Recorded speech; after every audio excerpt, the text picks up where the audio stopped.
Madame, monsieur, bonsoir. L'actualité de ce mardi 15 mai dans l'Aube, c'est une signature qui compte pour l'économie auboise entre le parc des expositions de Troyes et la chambre de commerce de Troyes et de l'Aube pour proposer davantage de rencontres axées sur le monde professionnel. Explication dans un instant. La joie de l'Estac et de ses supporters monte en puissance avec cet après-midi une séance de dédicace publique bondée à Saint-Julien. L'occasion pour nous de s'interroger sur la méthode Furlan. Comment l'entraîneur troyen gère-t-il ses troupes pour gagner? Enquête à suivre avec ceux qui le côtoient. Et puis un détour par le Pays d'Hôte qui organisait le week-end dernier une opération porte ouverte sur la filière bois. Le secteur veut faire de ses ressources naturelles un atout pour l'avenir. Reportage à la fin de ce journal. Mais d'abord, retour sur cet incendie du boulevard de Dijon à Saint-Julien-les-Villas. Incendie mystérieux d'ailleurs, dont nous vous parlions hier matin. Le feu avait été maîtrisé à l'aube, un local commercial est parti en fumée et une voiture a été retrouvée dans le magasin dévasté. Or, au même endroit, le magasin voisin, un centre de bronzage, a lui aussi été incendié de manière volontaire, vraisemblablement. 3 bidons d'essence ont été retrouvés sur place. Les pompiers ont été appelés à 4h30 ce matin. Désormais, la gérante et sa salariée ont perdu leur outil de travail. Les 2 locaux partis en fumée lundi matin et ce matin donc appartiennent au même propriétaire qui n'a pour l'instant pas réagi. Une série d'incendies qui reste encore donc très mystérieuse. Une semaine avant le rendez-vous des Sodis médicales devant la cour d'appel de Reims le 23 mai prochain, l'élan de solidarité ne faiblit pas. La section transport de la CFDT de l'Aube a organisé une collecte alors qu'elle n'intervient pas forcément dans la même branche. Cette collecte a tout de même permis de récolter 2000 € au profit des 52 salariés de Plancy-l'Abbaye. Sans salaire depuis 8 mois maintenant, le chèque leur a été remis ce matin à l'usine. Un geste logique pour le syndicat au bois et qui touche profondément les employés. Témoignage recueilli par Martial Roche. Demain, ça peut être n'importe qui, que ce soit dans notre famille ou autre, qui soyons touchés par cette action. Personne n'est à l'abri d'un licenciement d'un patron qui décide de les délocaliser en Chine ou ailleurs. Et donc, c'est pour ça que le combat, moi, je le trouve noble. On ne s'attendait pas à un élan de générosité aussi intense. Et puis, on est vraiment... Je ne sais plus quoi dire parce que c'est vraiment très touchant. Il y a beaucoup de témoignages, même témoignages de sympathie qui sont arrivés et ça nous aide vraiment beaucoup dans ce domaine. Et j'ajoute qu'à la demande du syndicat CFDT, une société de transport voisine de Plancy-l'Abbaye a accepté de convoyer les salariés mercredi prochain jusqu'à la cour d'appel de Reims en car et ce gratuitement. Je vous le disais dans les titres, la chambre de commerce de Troyes et de l'Aube a signé ce matin un contrat de partenariat important avec le parc des expositions de Troyes en tant que voisin géographique. Les 2 entités vont désormais travailler ensemble davantage sur de nouvelles propositions économiques pour impulser de nouvelles rencontres entre chefs d'entreprise. Quelle est donc la nature de ce contrat? Les précisions avec Geoffrey Faudinby. Comme dit l'adage, l'union fait la force. C'est ce principe qu'ont entériné ce matin Dominique Lemel et Pierre-Yves Protet à travers la signature d'un accord de partenariat entre la Chambre de commerce et d'industrie et JL Evans, la société exploitante du parc des expositions de l'agglomération troyenne. Désormais, les 2 parties travailleront en synergie sur des manifestations plus ambitieuses. Le but, c'est d'utiliser les compétences de chacun, de rationaliser les coûts et de faire en sorte de pouvoir créer de la valeur ajoutée en mettant en commun nos 2 compétences. C'est une synergie d'idées, c'est une synergie de moyens, c'est surtout une synergie de compétences. Donc, ce qu'on disait tout à l'heure, eux ils sont très compétents sur la légitimité territoriale, nous on est compétents sur notre métier de base. Donc voilà, donc je pense que c'est un bon accord et qu'on a vraiment des choses intéressantes à faire les uns avec les autres. Un partenariat indispensable qui permettra de répondre à un triple objectif. Renforcer les manifestations actuelles, créer de nouvelles manifestations avec en particulier une grande manifestation annuelle à destination des professionnels de l'industrie et des services et participer à la promotion touristique de la ville et du département. Une signature dont les 2 partenaires ne pouvaient donc pas se passer. C'était une nécessité dans le sens où on ne signe toujours que les bons contrats quand on s'entend bien. À la date d'aujourd'hui, nous, ça fait 10-12 mois qu'on est présent ici. JL Evans, ça fait un peu plus de 2 ans qu'ils ont pris possession du parc des expos. Donc à force d'expérience et puis de voisinage, on a été naturellement amené aussi à écrire ce qu'on voulait faire ensemble. L'essentiel était de clarifier une très bonne relation, je dirais, technique que nous avons entre la CCI et le groupe GL Events, et aussi l'écrire sur un document qui nous permette effectivement que ça soit notre vraie ligne de conduite entre nous. Le partenariat signé, la Chambre de commerce et d'industrie et le groupe JL Events, exploitant du parc des expositions, aura 5 ans pour mettre en place des manifestations d'envergure régionale et nationale, le contrat entre les deux parties expirant en 2017. Décidément, rien n'arrête les supporters de l'Estac. En fin d'après-midi, ils étaient très nombreux à se masser devant les joueurs, réunis pendant 2 heures au centre commercial des Rives de Seine à Saint-Julien-les-Villas pour une séance d'autographes très prisée en présence de plusieurs joueurs.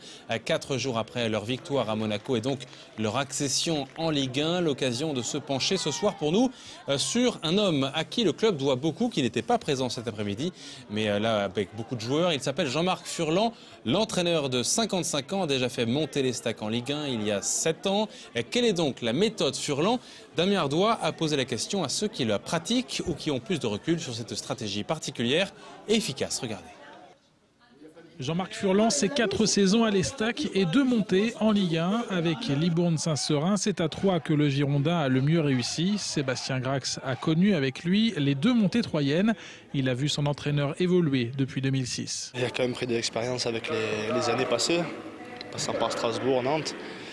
Même s'il a un peu souffert, il a quand même pris de l'expérience, il a vu d'autres choses. Le Furlan d'aujourd'hui n'est peut-être plus le même Furlan qu'il a été. Forcément, il s'est enrichi de ses saisons passées. Maintenant, sur sa philosophie de jeu, il n'a pas changé. Cette philosophie, c'est justement le jeu. Le discours de Jean-Marc Furlan est clair. Il faut rester invincible en se concentrant sur la partition jouée par son équipe. Sans fausse note, cela permet à l'Estac de produire un jeu agréable et offensif. On voit le jeu d'ailleurs que l'Estac produit à chaque fois que Jean-Marc était là les années précédentes et ces 2 dernières années. Après, il apporte effectivement une dimension supplémentaire par rapport à ce côté mental ou psychologique du joueur. Dans le vestiaire, fini les phrases philosophiques. Cela n'empêche pas Jean-Marc Furlan de laisser la part belle au discours. Quand c'est dangereux, on met sur le côté loin. Vous avez vu, vous jetez sur Rafa, le ballon deuxième tombé, boum, on est là. Le coach a su évoluer au fil des saisons. Si les coups de gueule sont toujours de la partie, comme en 2005. Et Grax, l'année prochaine, tu vas jouer où? Ok? C'est un miracle qu'on passe de 2, c'est un miracle.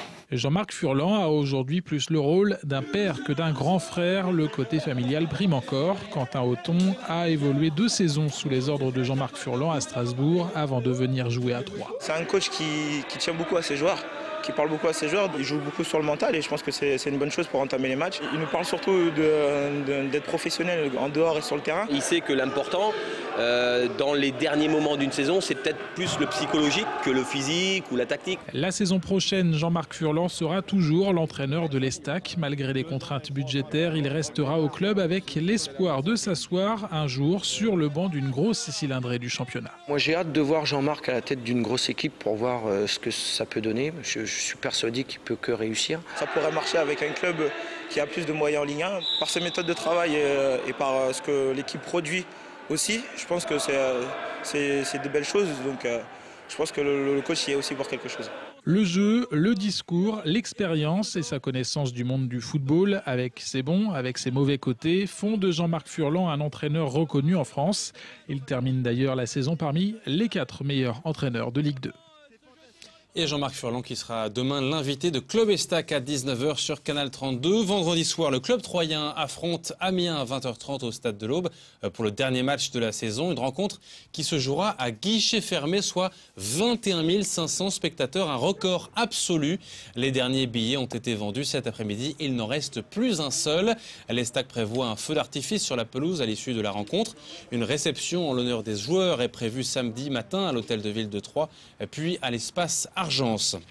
Et puis, un dernier mot de football ce soir. L'Auboise Gaëtan Tinet a remporté hier soir à Paris le trophée UNFP 2012 de la meilleure joueuse de Division 1. La meneuse de Juvisy, originaire de Brienne-le-Château, a marqué de son empreinte la saison. On l'avait vu à Troyes, vous le voyez sur ces images, au Stade de l'Aube, lors de la venue de l'équipe de France féminine pour un match contre Israël. Elle avait marqué 3 buts devant son public. En bref, un accident cet après-midi sur la départementale 619 à l'intersection entre Bar-sur-Aube et Armance. À Mans, 2 voitures sont entrées en collision. Bilan, une personne s'est retrouvée coincée dans l'habitacle du véhicule. Mais pas de blessés, l'alcool pourrait être en cause. Et puis, un autre accident a eu lieu cet après-midi à quelques kilomètres plus loin sur la même D619 à Champs-sur-Barse. Une voiture contre un poids lourd. Là encore, les dégâts ne sont que matériels, heureusement. Et justement, une opération originale pour lutter contre l'insécurité routière. Une flash mob a été organisée dans les rues du centre-ville de Troyes samedi après-midi. Une mobilisation spontanée grâce aux réseaux sociaux. À l'origine, une poignée d'étudiantes en première année de DUT technique de commercialisation à Troyes. Elles ont décidé d'assurer la promotion d'un clip pour l'association Victimes et Citoyens avec un slogan très clair: ne laissez pas l'alcool vous mener n'importe où. Pour les jeunes étudiantes, le message passé dans ce cadre festif, Ruzola a plus de chances d'être reçu qu'avec une communication classique auprès des jeunes conducteurs. On écoute l'une des organisatrices. On a voulu faire quelque chose de dynamique comme on est étudiante et qui sort de l'ordinaire. Donc on a pensé à ce flash mob qui était original et on avait envie de non pas aller vers les gens mais que les gens viennent aussi à nous en dansant avec Sam. C'est bien parce que ça commence à motiver les gens et c'est un bon moyen d'intéresser les gens à l'insécurité routière que de faire des rencontres sans... Là c'est ludique en fait, donc du coup... Oui, au lieu de distribuer plein de flyers, voilà, là c'est ludique, on fait participer les gens et en faisant participer les gens, c'est là qu'ils comprennent plus ou moins mieux le sujet. Et ils s'intéressent plus au sujet. Ouais. Voilà, en tout cas, mieux vaut ne pas danser au volant. Direction maintenant la forêt d'Hôte à l'occasion des Journées du Bois. Elles se sont déroulées le week-end dernier sous l'égide des Pays d'Hôte et d'Armance. Derrière les animations grand public, une piqûre de rappel aux acteurs locaux sur les différents usages du bois et de la forêt et leur faire découvrir ainsi la richesse des espaces forestiers du secteur, mais aussi l'important potentiel de valorisation économique du bois. Reportage Aurélie Juigné et Geoffrey Faudinby. Découpé et broyé, ce bois ne servira pas à faire des panneaux d'agglomérés, mais bien du chauffage. Et ne pensez pas aux cheminées d'antan, ici le bois est utilisé dans des chaudières. Une solution alternative au fioul ou à l'électricité qui permet de nombreuses économies financières avec un impact environnemental neutre. Des atouts qu'ont bien compris certaines villes du département. Quand on a eu le projet de l'école maternelle, on voulait quelque chose qui soit écologique. Donc on est parti sur une école avec beaucoup de bois dedans et surtout chauffage bois par plaquette. Et ce qui nous a amené, alors nous, des économies très importantes. Et si l'investissement de départ est plus élevé avec une chaudière à bois déchiquetée à 21 000 € contre 9 700 pour le fioul, sur le long terme, les économies ne sont pas négligeables. Pour la même quantité de chauffage, il vous en coûtera 800 € de bois, soit une économie de 1 800 € par rapport au fioul. Une nette économie qui semble séduire certaines mairies. Le fioul ne baissera plus jamais, il augmentera tout le temps. Nous avons un système de chauffage qui a plus de 30 ans, donc nous sommes dans l'obligation de changer ce système de chauffage. Nous consommons une forte quantité de fioul, donc nous envisageons fortement de changer notre système de chauffage dès l'année prochaine par une chaudière bois. Durant la journée, les visiteurs ont également pu découvrir tous les métiers du bois et la diversité d'utilisation de ce matériau. De la maison écologique à l'œuvre d'art, les curieux ont pu se renseigner sur les divers atouts du bois, tant en matière de chauffage que d'économie d'énergie. Je suis venu parce que tout ce qui a trait au bois m'intéresse en priorité, aussi bien le chauffage que l'exploitation. C'est surtout pour moi pour préserver la nature et puis trouver une énergie de remplacement au fioul ou au gaz.